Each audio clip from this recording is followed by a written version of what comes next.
वर्तमानकालीन समावेश सत्रको अध्यक्षता आसन ग्रहण गर्ने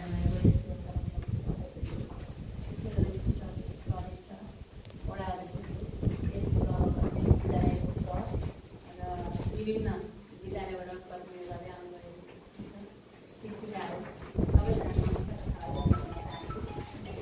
धेरै कुराहरू आइसकेको छ।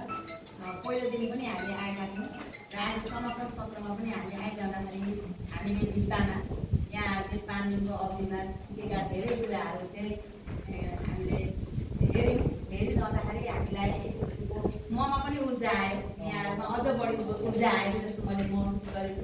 किनभने कक्षा कोठामा पस्नुभन्दा अगाडि हामीले विषयवस्तुको कार्यतालिका बनाउने र विषयहरूको कार्यतालिका बनाउने, कार्ययोजना बनाउने, समय अवधि प्रतिवेदन धेरै कुराहरू यहाँ मैले देखेँ। सिकाइ सामग्रीका कुराहरू सिकाइमा चाहिँ कस्तो किसिमको चाहिँ हामीले लिएर जानुपर्छ, विद्यार्थीको भावनालाई कसरी बुझ्नुपर्छ भन्ने कुराहरू भित्ताले बोलिरहेको मैले देखेँ।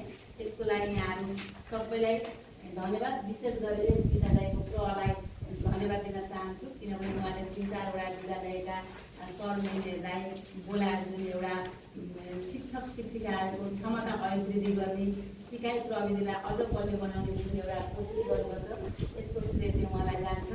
र यो हुँदाहुँदै पनि मलाई अझ पनि के लागिरहेको छ भने हाम्रो अघि निस्कियो कुरा, सरकारी विद्यालयका विद्यार्थीहरूको कक्षा 8को रिजल्ट हेर्दाखेरि चाहिँ हामी आफैले चाहिँ आफ्नो आत्मालाई नै आफूले सोधिरहँदा हामीलाई के भन्छ भन्ने कुरा यहाँहरू सबैले ममा गरिरहनु भएको होला र त्यसका कारणहरू पनि धेरै छन्।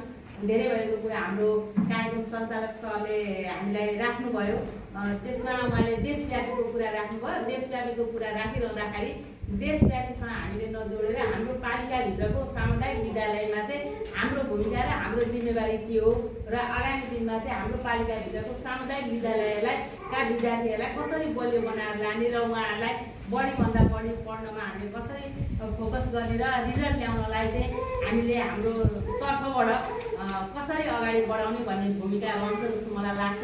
हुन त देशको पनि समस्या होला, हुँदाहुँदै पनि हामीले आफ्नो पालिकाभित्र रहेर पालिकाको कुरा गऱ्यौँ र अर्को कुरा उहाँले सरले राख्नु चाहिँ धेरै बालबालिकाहरू चाहिँ हाम्रो रङ्गेलीको स्थानीय बजार दोमनामा गइरहने धेरै छात्र छात्राहरू छन्। कोही अभिभावकविहीन बच्चाहरू छन् जसको कमाइले चाहिँ हजुरबा-हजुरमालाई पाल्नुपर्छ, केही व्यवसाय गरेर घर जीविका चलाउनु पर्छ भन्ने कुराहरू राख्नुभयो। राखिरहँदा उहाँ सरलाई फेरि म के सुझाव दिन चाहन्छु भने सबैजनालाई त्यस्ता विद्यार्थीहरू छन् भने हामीले एउटा डाटा सङ्कलन गरेर उहाँलाई बिहान बेलुकाको या उहाँको